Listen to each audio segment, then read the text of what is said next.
Destination du jour, Pécancourt. Alors nous sommes dans la communauté de communes du Cœur d'Ostrevent et on démarre notre émission avec de la convivialité. On est au Café de la Mairie. Bonjour Victor Bernard, ça va bien? Bonjour. Ça va? Oui, ça va très bien. Alors, une histoire de famille ici, puisque le café, il est dans la famille depuis 50 ans, c'est bien ça? Ouais. Donc ça, c'est une belle histoire. On vient vous voir parce que vous êtes aussi café rando. Oui. Et donc, ça veut dire que vous accueillez les randonneurs qui visitent la région. Toutes les randonneurs qui visitent la région comme ils veulent. Mais donc ils peuvent venir avec des chaussures plein de boue, tout ça, ça vous dérange pas? Ça nous dérange pas du tout. Ils peuvent déjeuner ici en amenant leur casse-croûte. Ils seront toujours accueillis, ils seront les bienvenus chez nous. Vous êtes labellisé, mais déjà avant, vous, l'accueil, c'était important. Oui, c'était important, oui. On a travaillé très longtemps avec l'Office du tourisme de Douai qui nous a amené des visites guidées des cités minières. Oui. Donc c'était régulier, ils nous appelaient, un bus venait, on servait, on mettait le petit morceau de tarte qui accompagnait la boisson. Ouais. Et voilà. En fait, vous connaissez bien l'accueil quand on vous entend. C'est notre métier. C'est votre métier, effectivement. Ouais, il faut savoir ce qu'on veut. Quand on prend un café, il n'y a pas que le paquet de cigarettes à distribuer, il y a un accueil, façon d'être. Ouais. Une volonté. Oui. Commercial. Bon, alors, ce qu'on peut voir aussi dans votre café, en fait, c'est que vous rendez hommage au métier manuel, c'est bien ça? Oui, on voit ça sur vos murs. Tous les métiers manuels, tout ce qui touche le manuel, et leur rappeler qu'à l'époque, ils faisaient de façon manuelle, les outils étaient créés sans ordinateur, c'était la main de l'homme. Ouais. Et donc ça, vous l'expliquez quand les gens vous demandent Oui, quand ils me le demandent, je leur montre. Je peux faire un exemple sur les manches de marteau. Les marteaux, on les trouve tout le temps, ça existe tout le temps, mais les manches qui sont là, au départ, c'était des manches en noisetier, par exemple. Donc c'était très dur à travailler et ils mettaient de la graisse sur les mains pour pouvoir s'en servir. Maintenant, c'est devenu...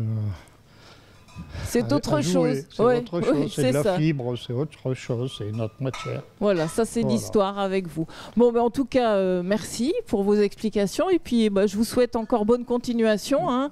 Et cet accueil sympathique à Pécancourt, c'est juste à côté de la mairie. Oui. Merci. Merci. Après la convivialité du Café de la Mairie, nous, on continue nos découvertes. Et à Pécancourt, ils ont la chance d'avoir un office de tourisme. Ça s'appelle comment? Bonjour Karen. Bonjour. Donc, on est bien à l'office de tourisme de Cœur d'Ostrevent. Donc, Cœur d'Ostrevent Tourisme, une mine d'émotion. Une mine d'émotion. Alors, c'est justement, on va parler de ça avec vous. Il est installé ici, dans une cité, au cœur d'une cité. C'était quoi avant ce bâtiment? Alors, ce bâtiment, c'était l'ancienne pharmacie des mines, la pharmacie de la Carmie, et qui a donc qui a subi tout un traitement pour rénover cet espace et accueillir le public, mais aussi la population, les socioprofessionnels, un tiers-lieu avec une mixité de population accueillie à travers les services que l'on propose. Alors, c'est un atout pour la commune. Les gens qui viennent ici, qu'est-ce qu'ils recherchent en fait? Des balades ou autre chose? Alors, ce bâtiment, comme j'expliquais, c'est vraiment un tiers-lieu. Donc, on va avoir toute une panoplie de demandes. Donc, les personnes qui vont venir vont surtout venir pour de la randonnée, où on peut marcher, quels sont les circuits. Beaucoup aussi sur l'hébergement, énormément sur ce qu'on peut faire le week-end ou dans la semaine. Et puis ensuite, on va avoir aussi des personnes qui viennent travailler, soit des télétravailleurs, des coworkers. On a à l'étage de ce bâtiment des salles de réunion, séminaires et coworking. Et puis ensuite, on va avoir aussi des enfants, des plus jeunes, qui viennent s'amuser, se divertir dans notre espace récréatif qui est au sous-sol, avec un baby-foot, des jeux de société, des BD. On va avoir aussi un public familial, surtout aussi pour l'escape game. On a un escape game aussi à l'office de tourisme au sous-sol qui s'appelle le Trésor d'Ernest et qui vit ses dernières heures puisque ça fait 3 ans qu'on propose cet escape game-là au public. Et en 2023, on va reproposer un nouveau scénario. Enfin, on va retrouver les gourmands, puisqu'on a aussi un restaurant au sein de l'office de tourisme. Donc voilà, on peut faire vraiment toute une... toute une offre, un packagé, des personnes qui viennent se balader, louer un vélo. Nous avons également un parc de vélos à assistance électrique, donc soit des balades libres, hein, on loue le vélo, on part, ou alors en balade commentée avec l'office de tourisme. Donc on part en balade, on vient se restaurer, boire un coup, manger une gaufre. En fait, on peut passer du temps chez vous, hein, quand j'entends ça. Oui, c'est ça, c'est l'idée de faire quelque chose et d'y rester aussi pour faire autre chose. Exactement, un lieu hyper convivial où on aime passer du temps et s'asseoir. Hein. Je pense que le mobilier est aussi très adapté à ça. Ouais, effectivement. Bon, bah écoutez, merci beaucoup. Hein. Donc, on rappelle, hein, vous êtes ici à Pécancourt. Faut pas hésiter à venir pousser la porte. Hein. Vous êtes là disponible pour proposer les différentes choses à faire. Merci. Au plaisir. Je suis en compagnie de Joël Pierrache, le maire de Pécancourt. Bonjour. Bonjour. Alors, on a déjà un peu découvert votre territoire. Ici, on peut dire, dans le bourg de Pécancourt. Ah, vous êtes en plein centre-ville de Pécancourt. Pécancourt, c'est une commune de 6300 habitants, en bordure de l'A21, très proche de Valenciennes et pareil de Lille, donc beaucoup d'avantages pour les habitants qui vont travailler dans ces cités. Voilà, Pécancourt.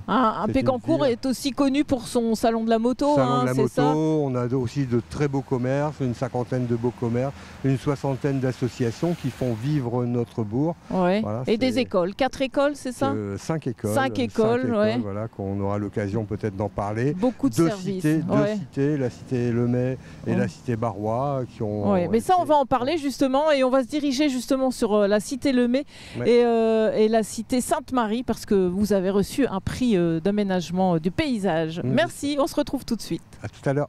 Alors, monsieur le maire, nous voici dans ces cités dont vous êtes très fiers aujourd'hui, cité Sainte-Marie ici, puis cité Lemay.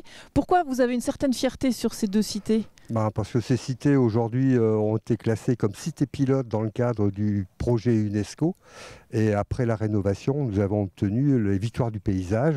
Au niveau, c'est un prix national. Nous avons eu la médaille d'argent, et ce qui est une belle récompense par rapport à tout ce qu'on a fait et qui, j'espère, et qui n'en doute pas, profite à la population.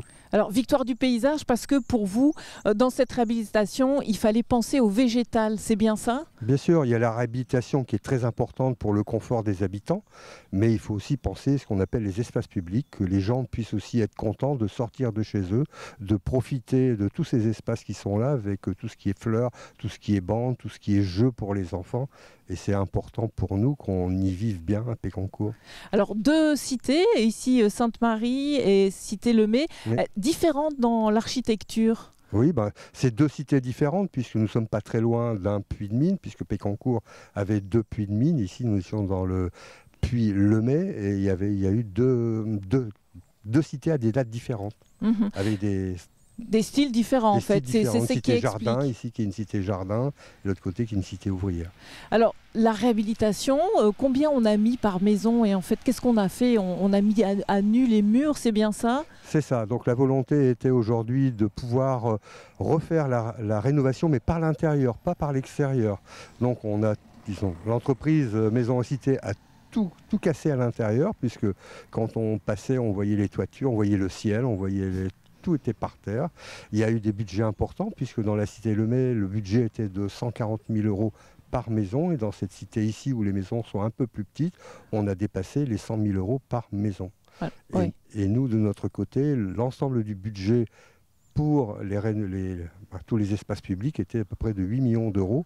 Ça, c'est les voiries, en fait. Les voiries, tout ce qui est espace public, tout ce qui est fleurs, tout ce qui est équipement, parce que comme vous disiez, on disait tout à l'heure, il est important qu'une commune, les personnes s'y trouvent bien. On se trouve bien dans sa maison, mais on doit bien se trouver aussi à l'extérieur. Ouais. Donc 8 millions d'euros, mais avec une subvention. Bien sûr, avec des subventions, sinon on n'aurait pas pu le faire. Merci à l'État, à la région, au département, qui nous ont aidés à entre 75 et 80% pour cela. On a refait tous les réseaux électriques, tout ce qui était là. Ça a été 4 ans de travaux. Voilà. Et donc, vous êtes montré en exemple aujourd'hui avec ces réhabilitations réussies. Quelque part, on en est content et que ça puisse profiter aux autres. Et je pense quand même qu'aujourd'hui, on parle beaucoup de RBM. Mais dans renouveau du bassin minier. Renouveau du bassin minier. Donc, on ira voir l'autre cité Barrois cet après-midi, qui est rentrée aussi dans le cadre de l'ERBM. Mais on s'est inspiré en se disant, voilà, il faut faire les maisons avec une autre technique, mais aussi il faut penser au confort de vie des habitants. habitants. Voilà. Voilà. Bon, en tout cas, c'est une réussite. Merci pour vos explications, monsieur le maire. Et puis, merci à vous de nous avoir suivis dans cette commune de Pécancourt.